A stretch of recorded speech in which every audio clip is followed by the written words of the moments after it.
हाँ, तो हम लोग दूसरे सवाल की ओर चलते हैं। दूसरा सवाल है आपका कि मानव भूगोल किस प्रकार सामाजिक विज्ञानों से संबंधित है। देखिए, जैसे ही हम लोग मानव भूगोल की बात करते हैं तो सबसे पहले यह देखेंगे कि देखिए मानव भूगोल कहते किसको हैं। तो आपने पढ़ा होगा कि मानव भूगोल के अंतर्गत हम लोग किस किस चीजों का अध्ययन करते हैं।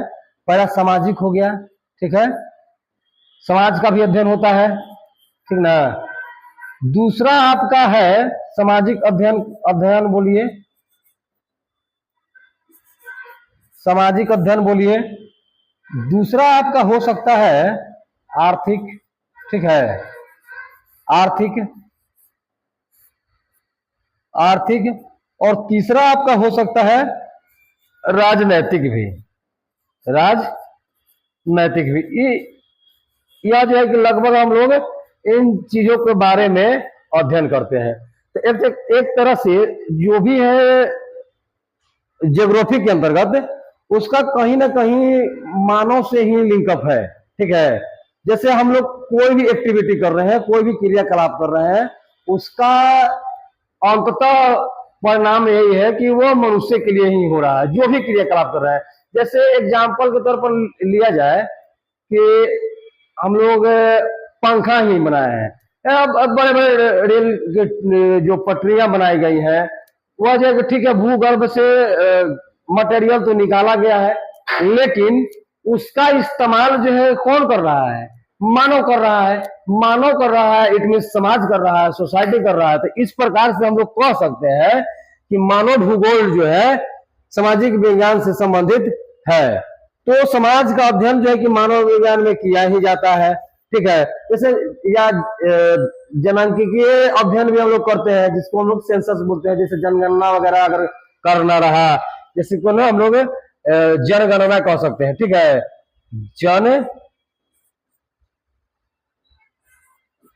जनगणना जो है कि आपका इसी के अंतर्गत हो रहा है, यानी कि समाज के बारे में अध्ययन इसमें किया जा रहा है। इस प्रकार से मानव भूगोल को हम लोग अगर जोड़ के देखेंगे तो पाएंगे क्या कि मानव भूगोल जो है समाज से संबंधित है, ठीक है। तो अब हम लोग नेक्स्ट सवाल की ओर बढ़ते हैं, देखते हैं कि अगला सवाल क्या कह रहा है, ठीक है। अगला सवाल हम लोग देखते हैं। अगला सवाल क्या है? कह रहा है कि मानव विकास के दो मूलभूत क्षेत्र कौन से हैं। तो इसमें बहुत सारा सिंपल सा बात है। इसमें 2 क्षेत्र 3 क्षेत्र, एक्चुअली हम लोग 4 क्षेत्रों का वर्णन ज्यादातर करते हैं। तो सबसे पहला अगर हम लोग देखें तो पाएंगे कि जैसे ये ह्यूमन डेवलपमेंट की बात कर रहा है, कह रहा है कि मूलभूत क्षेत्र कौन से हैं। तो मूलभूत क्षेत्र जो है भैया, इसको ना हम लोग कह सकते हैं कि देखिए यहाँ दो की जिक्र कर रहा है, तो हम लोग 2 ही कहेंगे। पहला जो है आपका, ठीक है, पहला हो सकता है शिक्षा, ठीक है, शिक्षा। और दूसरा हो सकता है स्वास्थ्य, या हम लोग चिकित्सा भी बोलते हैं, ठीक है। दूसरा क्या हो सकता है आपका? चिकित्सा, ठीक है। एक आपका एजुकेशन हो गया, एजुकेशन इज मोस्ट इंपॉर्टेंट है। और एक हो गया चिकित्सा, चिकित्सा बोलते हैं तो हम लोग हेल्थ बोल सकते हैं, इसको ना स्वास्थ्य बोला जाता है, ठीक है, हेल्थ है। यह जो है कि मूलभूत क्षेत्र है। जैसे जब भी मानव विकास की अगर बात की जाती है, मानव के विकास से संबंधित कोई भी बात अगर निकल करके आती है, तो सबसे पहले, ठीक है, हम लोग देखते हैं, जैसे हम लोग ह्यूमन डेवलपमेंट पढ़े हुए हैं, ठीक है, आपको बताया जा चुका है ह्यूमन डेवलपमेंट क्या होता है, मानव का विकास। तो वह मानव विकसित हो तो है जिसमें शिक्षा है, वह मानव विकसित है जिसका हेल्थ बेटर है, ठीक है। तो यहाँ आपका 2 मूलभूत क्षेत्र हो सकता है, शिक्षा हो सकता है, आपका एक चिकित्सा हो सकता है। वैसे और भी है, जैसे जो आपका यूनाइटेड नेशन है, यूएनडीपी वगैरह जो है, ठीक है, यूएनडीपी है, उसके द्वारा भी तय किए गए हैं। बाकी इसके अलावा भी विभिन्न ऑर्गेनाइजेशन और भी हैं जिसके द्वारा मानव विकास के अलग अलग पैमाने सेट किए गए हैं। तो हम लोगों को मूलभूत कह रहा है, तो यानी कि शिक्षा और चिकित्सा से काम चल सकता है। तो आप इसको कैसे ऐसे लिखेंगे, और ऐसे शिक्षा और चिकित्सा तो आपको नंबर मिल जाएगा? ऐसे नंबर नहीं मिलेगा। आपको लिखना होगा यहाँ पे कि मानव विकास के 2 मूलभूत क्षेत्र कौन कौन से हैं।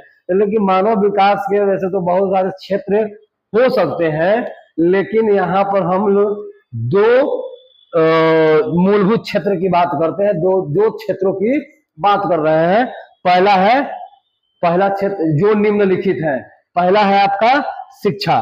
तो शिक्षा में थोड़ी सी लिख देंगे हम लोग कि शिक्षा जो है कि मनुष्य के लिए या जो मानव है, ह्यूमन है, उसके लिए बहुत जरूरी चीज है, और चिकित्सा भी उतना ही मायने रखता है। ठीक है, क्योंकि जब तक आपका हेल्थ बेटर नहीं रहेगा, ठीक है, तब तक आपको एक विकसित मानव नहीं माना जाएगा वो। ठीक है, तो अब इसी प्रकार से हम लोग अगले सवाल की ओर बढ़ते हैं। तो देख क्या है अगला सवाल, क्या निकल क्या रहा है, देख रहे हैं। ठीक है, अगला सवाल क्या है? अगला सवाल है कि 4 तृतीयक आर्थिक क्रियाकलापों का उल्लेख कीजिए। तो 4 तृतीयक आर्थिक क्रियाकलापों का उल्लेख कीजिए। तो इनमें आर्थिक क्रियाकलाप क्या हो सकता है, बताइए? यहाँ पर कह रहा है तृतीयक, 3 सेक्टर होता है। ठीक है, आपका एक होता है, जैसे मान लीजिए कि इसको हम लोग फर्स्ट सेक्टर बोलते हैं। फर्स्ट सेक्टर में कौन आता है भैया? एग्रीकल्चर आता है। एग्रीकल्चर हुआ, एग्रीकल्चर के अलावा और क्या हो जाता है? फिशरीज हो जाता है, फिशरीज हो जाता है। एनिमल हस्बेंड्री हो जाता है, एनिमल हस्बेंड्री। ठीक है, जिसको लोग पशुपालन बोलते हैं, अलग अलग प्रकार से हो सकते हैं। वो आपका ये फर्स्ट हो गया। सेकंड में क्या होता है?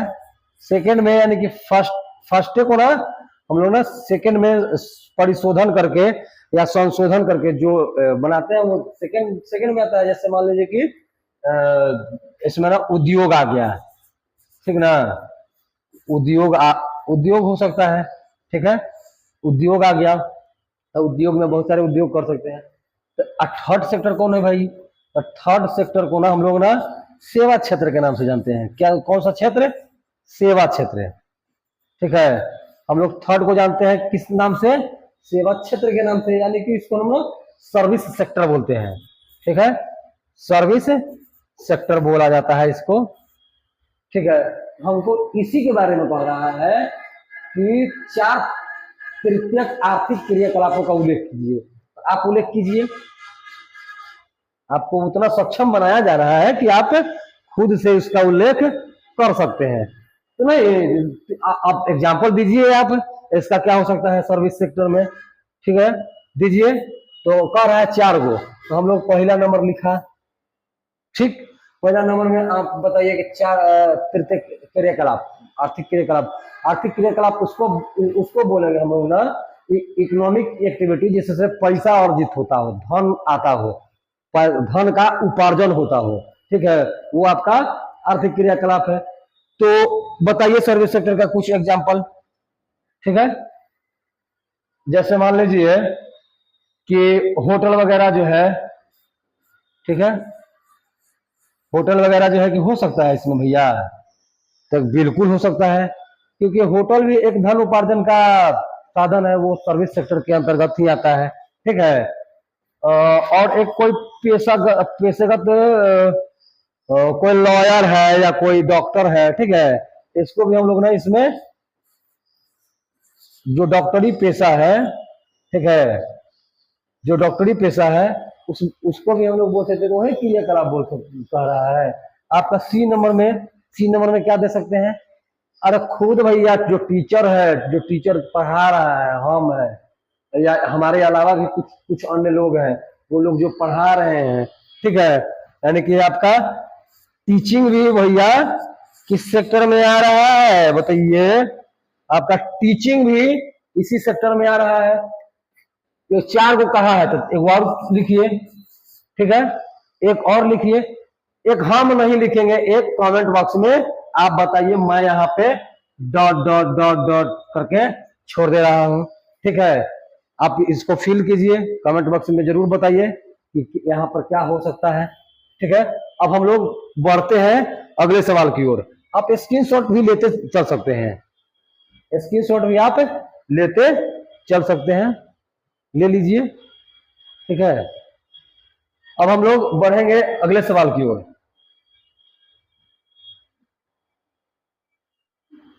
अगले सवाल की ओर बढ़ते हैं। हाँ, तो अगला सवाल कह रहा है क्या, अब देखा जाए।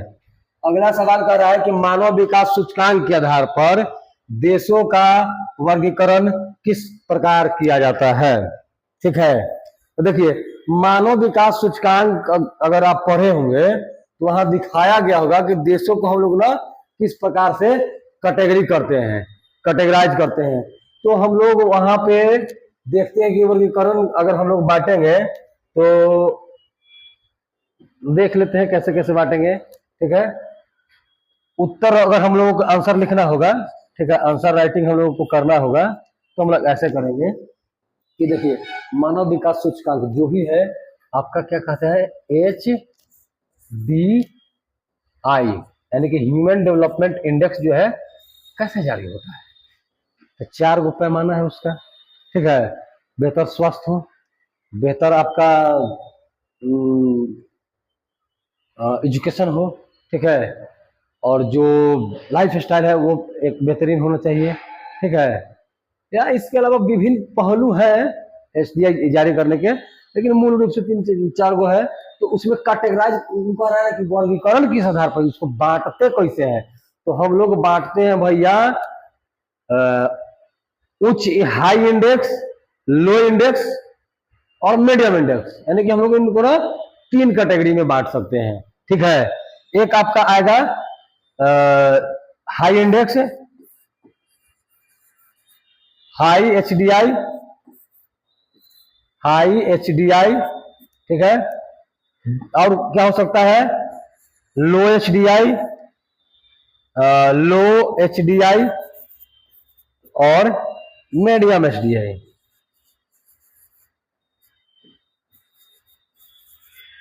ये मीडियम होता है, ई नहीं होगा। ठीक है, मीडियम एचडीआई। ठीक है, इसको ना बोलते हैं ना उच्च, एगो होता है उच्च होता है, एगो निम्न होता है, एगो मीडियम हो सकता है। या इसको ना हम लोग ऐसे भी एक अन्य प्रकार के और भी है, जैसे आप जैसे हिंदी में लिखेंगे जैसे उच्च होता है, ठीक है, अति उच्च हो सकता है, अति उच्च भी आता है, अति उच्च भी है, और एक आपका निम्न है, और एक अति निम्न हो सकता है। ठीक है, ये 2 तरीके हैं, एक ये वाला तरीका है और एक ये तरीका है। ठीक है, तो इस आधार पे रैंक तय होते हैं कि किस देश का एचडीआई जो है टॉप में है और किस देश का लो में है, डाउन में है, वह एक रैंक तय करता है। ठीक है, जैसे मान लीजिए कि जो इंडिया का एचडीआई है, ठीक है, इंडिया है, ठीक है, इंडिया का एचडीआई जैसे मान लीजिए कि 132वां स्थान, ठीक है, 132वां स्थान है। यह क्या है आपका, यह रैंक मिला हुआ है। ठीक है, तो आप जितने अगर टॉप से रहेंगे तो टॉप 5 चुनाएगा, टॉप नीचे से भी आप कर सकते हैं, तो बीच का भी आ सकता है, यानी कि वो रैंक कहीं भी हो सकता है। इसको अगर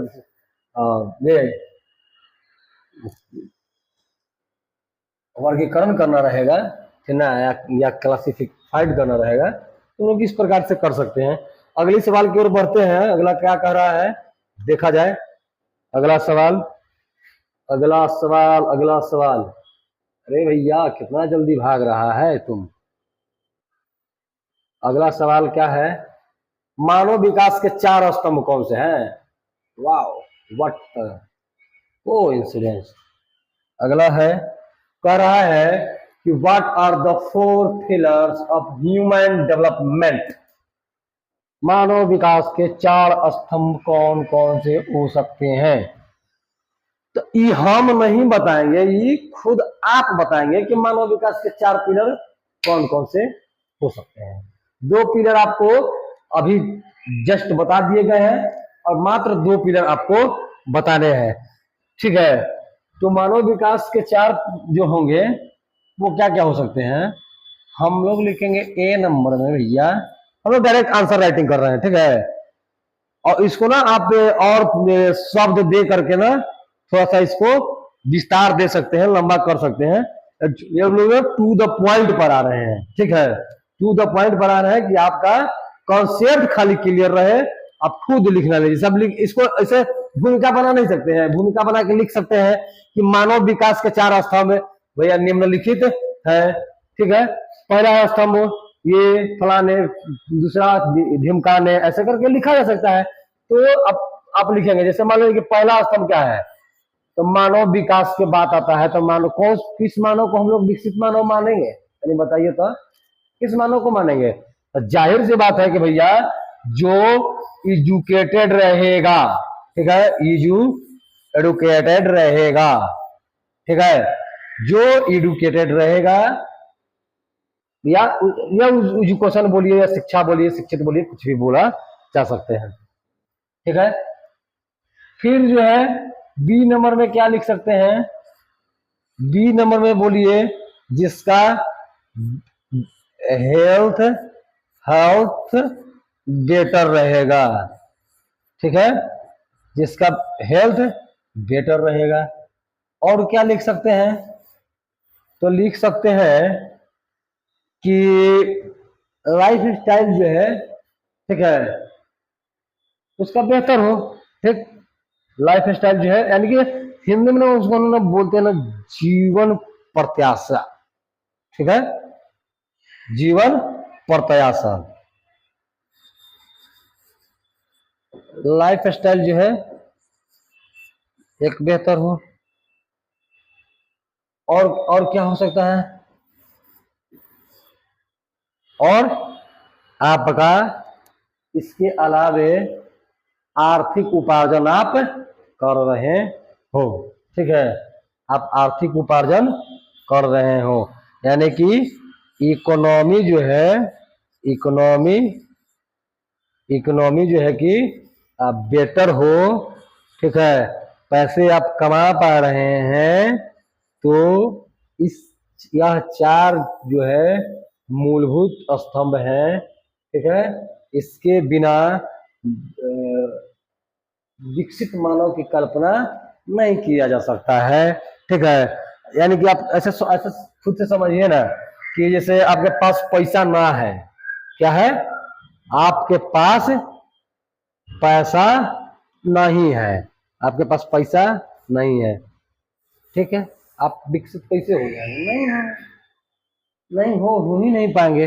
ठीक है, आपका लाइफ स्टाइल बेहतर नहीं है, तो आपको इसमें नहीं रखा जाना चाहिए, या रखा ही नहीं जाएगा। यह जरूरी है, हेल्थ ठीक नहीं है तो भैया इस पैमाने में आप खड़े नहीं उतरेंगे। एजुकेशन नहीं है आपके पास तो इसमें भी दिक्कत है। जैसे कभी कभी ना HDI वगैरह जो है कि HDI जो है कि आपका कम कैसे आ जाता है, जो आपका लिटरेसी रेट है। ठीक है,